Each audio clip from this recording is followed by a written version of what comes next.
or if you've got the spinning wheel of death, the beach ball as we call it, there's an easy way to fix that. And it's to hold down Option and Command on your keyboard. Hi, I'm Skylar.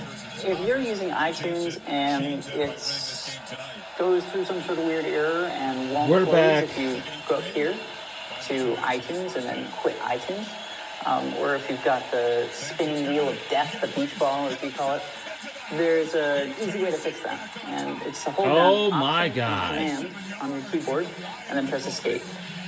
Force Quit Applications appears. So, highlight the application, the offending application, and click Force Quit.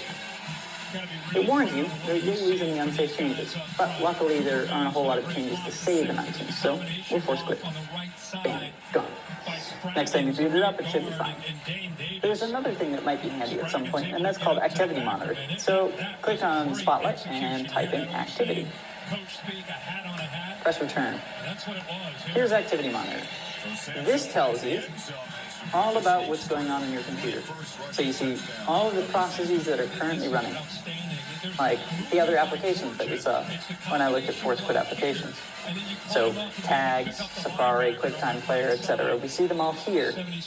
Applications are represented by icons. We can see how much of our processing capability they're currently using. So I'm making a 10 plays, 75 yards and a touchdown. And don't forget, they deferred.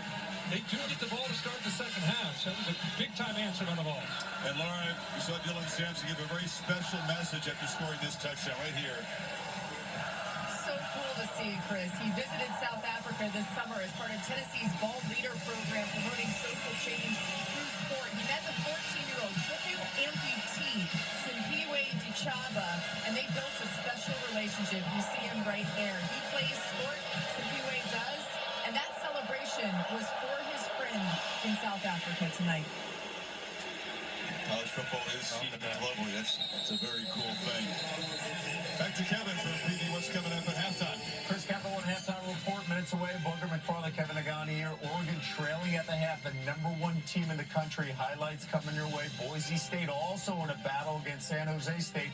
Highlights. This is the heavyweight battle that's living up to the hype this weekend. No doubt about it. Tennessee controlling the line of scrimmage, averaging 5 yards a carry. And finally, the real Carson Beck is showing up. It's good to see him playing well and playing confidently. All right, much more coming your way at the half. Chris, back to you, Kirk.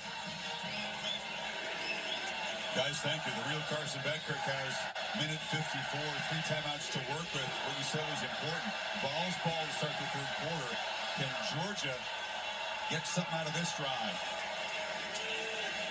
Nash Jones is in the backfield. He motions out, and suddenly it's Oscar Delp looking like old number 19 from a year ago. No doubt. How about the pre-snap motion by Smith? Watch this and how it creates the matchup that they want. This is intentional. Move him out there, and now you've got a matchup right here. Tight end against the safety. Now you got to win one-on-one. Quarterback throws it downfield to the outside. Again, perfection when it comes to the execution. Good job by Delp holding on to that football, but a really outstanding throw again by 15 Beck. They beat Will Brooks, the safety, their ball midfield quickly. Frazier cut down. Penetration by Pierce, who's slow to get up, went back down the field. Guy best known as an elite pass rusher, also a very twitchy run defender. So maybe his left arm you're concerned about, Kirk. Yeah, hopefully he's okay. This is the area that he's probably improved the most as a player this year. Watch where he comes from. All the way around on a stunt. They want him to be able to kind of create some confusion. You see 53 there looking for some help. Fairchild. But it's just that was fast. Great time to call that. Again, he's known as a pass rusher. He's put some weight on. That happened in a hurry. Yeah. I mean, he got around, what, 2-3 guys there to get to the backfield. Sure did. Yeah, I was looking at the left shoulder of one of the top draft prospects on Mel Kiper's board, number 14 at the moment. He has that skill that they pay a lot of money for, the ability to get after the quarterback and come up with sacks in big moments. He's got a big role today, 6 sacks on the season coming in. So it's 2nd and 11. Chance to talk about it. Holly? Hey guys, Dylan Bell has been taken to the Georgia locker room. You saw him come down awkwardly on that play in the end zone. They were examining his left high ankle and the lower shin area as he was looking off the sideline. He was very emotional. I'm told that he is out for now as they do further evaluation in the locker room. But this is a big loss. They had a ton in on the offense for him as a Swiss Army knife. Not sure who can fill all of those roles now that he's out. He was a complete back end wide receiver tonight for them. Here's lateral rolls. We're seeing Oscar Delp for one step up as a tight end and play a big role in this game. Humphreys stepping up. You get more reps now, 16, the transfer from Vanderbilt. Georgia with the timeouts, methodical here on this 2nd and 11 play. Pitch it. And Frazier scoots through a gap. Oh, you ran through a shoe there. He's got to put down yardage. Yeah, he did. I think he was pulled off, but he didn't slow down. I don't know if anything. He picked up some more speed. There's a big fella, Bryson Eason, who ends up trying to make that tackle. He ended up just with a shoe. I told you that this guy, like any young freshman back, the more chances he gets, the more reps he gets, the more he really showcases what he can be. It's one thing to just be a gifted athletic running back as a freshman. It takes a better feel to understand how you fit into the scheme, and he's finding that, especially with Etienne down. Already very close to field goal range for Woodring. We're going to try to tie this game up before halftime. Members Delp targeted again, incomplete. Looked like maybe there was somebody up front. Maybe Thomas gets a hand on that. Murray Thomas? Yeah, he did. Just the pinky, the right pinky. Ball kept a spiral, but it lost the velocity to make that. He's hit that seam route a bunch of times here in his first half, but game of inches. And the pinky there, how about that? It's 3 or 4 deflected passes thrown by Beck tonight.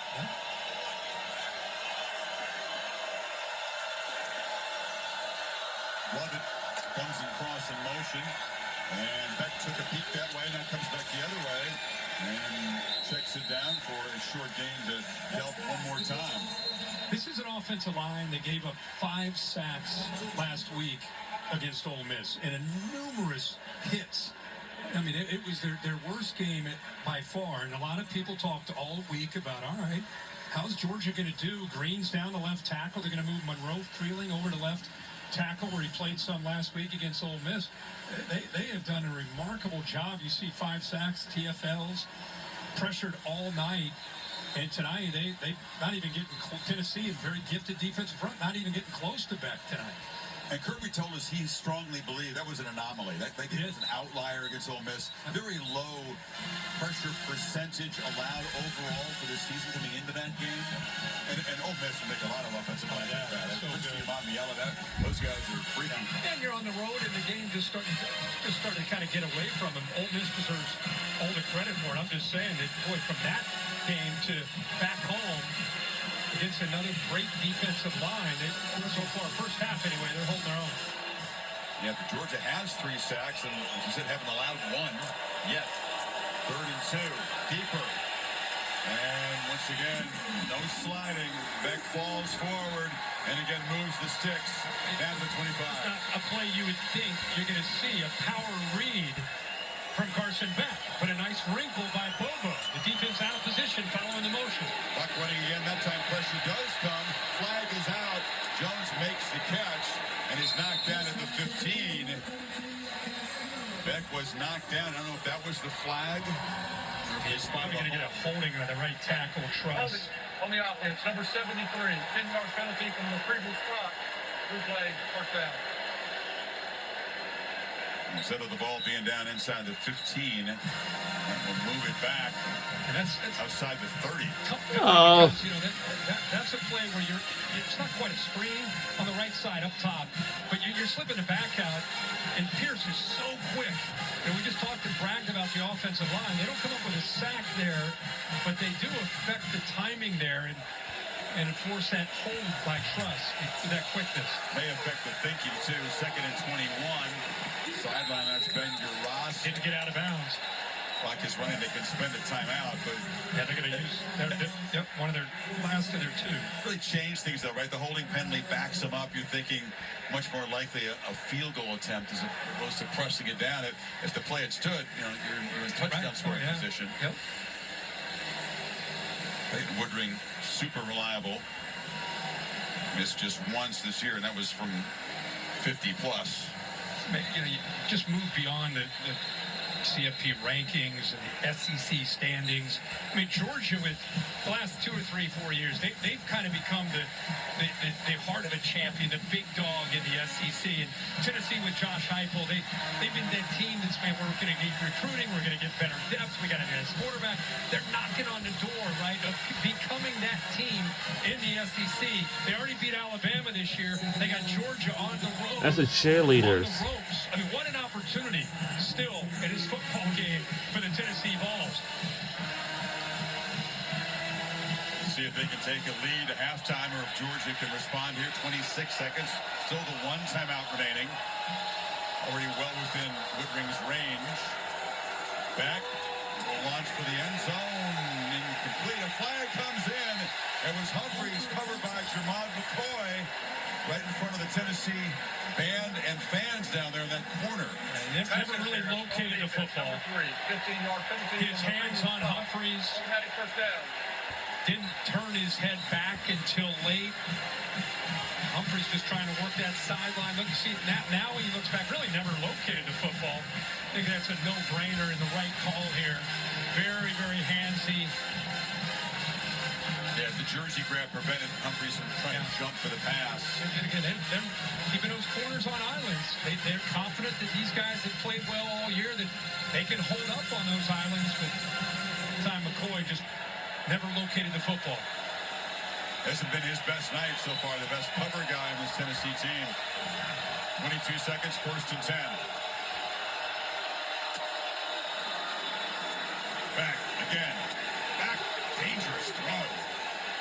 Tried to find Tuggle, and that was McCoy doing what he usually does, making a nice play. That time on the back shoulder, he does. Look at the eyes. He does locate the football. That's the guy he's been, why he's been the most consistent.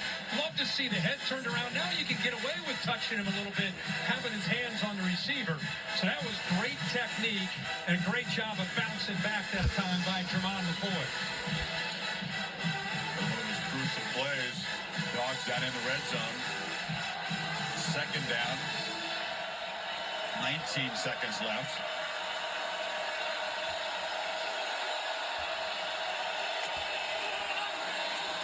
From the pocket, back, lofted to the edge. Whoa! Incomplete. Oh, no. Drifting back, the ball just a little too far outside. Oh, no. That was a play that... Stop! Oh, no. Unable to hold on to that. Oh, no. Before the snap by Lovett, put a bunch formation to the left with 3 receivers. Little Stop! outcut. Oh, wow. Just unable to capitalize on that chance. Tough official score, but that's the 4th drop for the Dogs tonight. 3rd and 10, 13 seconds left. Oh! Oh! And the play clock was winding down. And I don't think they snapped it in time, and I don't think they called a timeout. Nope. Delay game on the offense. Number 15. 5-yard penalty from the previous spot. Still 3rd down.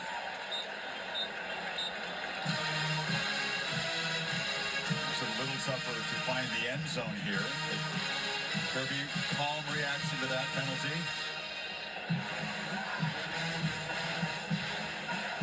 They still have the timeout. Got the 1 timeout. Worst case scenario. At 13 seconds, you're already in field goal range to tie this game up. Balls walk up. Some A-gap pressure, and now back out of it. 4-man rush. Backpedaling, and no chance. Oh, no. Will Brooks took any chance of that ball being completed. He just walled off. Little trash talking out there. back to the defense, but he walled that off, took that away. So the Vols defense does their job in a red zone, and now the Dogs will set her for a field goal. He's here, he works over. You see he's almost just bracketing the thread of that seam route. He was basically throwing that football away. Yeah, right through the goalpost there. Back holding now for Woodring. Will try from 36. He's made 30 field goals in a row from inside 50. For the tie. Yes, and we do. The dude is automatic and does his job there. And Georgia took 11 plays, 57 yards to get even at halftime. What a terrific first half. And this sets up well. We talked about what's at stake. The most impactful game in the regular season of all of them remaining in terms of the playoff chances for both teams. And it's going to be... Well, if you notice or not, but... in the final series tonight, the way it's looking. And we tied at 17. Momentum, which you'd expect in a game like this. Tennessee jumped out, quieted this stadium, goes up 10-0, and then we saw Carson Beck lead them back with 14 unanswered. So, been a back-and-forth game. You got to be impressed with what you've seen from both these quarterbacks. As a reminder, this is what the computer comes up with. The winner of this game, an excellent chance, especially Tennessee, to get in the CFP. With a loss, Georgia at 36%. The best they could be is 9-3, with no chance to play for an SEC championship. And think about if they were to lose this game at 9-3 in the games and where they played them. I still think the committee would respect what they have done and where they've had to play games. It's been a gauntlet for a lot of teams, but especially for what Georgia's had to do this year. No doubt about that, but I think you lose all control of your destiny, right? At that point, 9-3, you're looking around, what's going on in the Big Ten? What's going on above you in the SEC? The own conference. Yeah.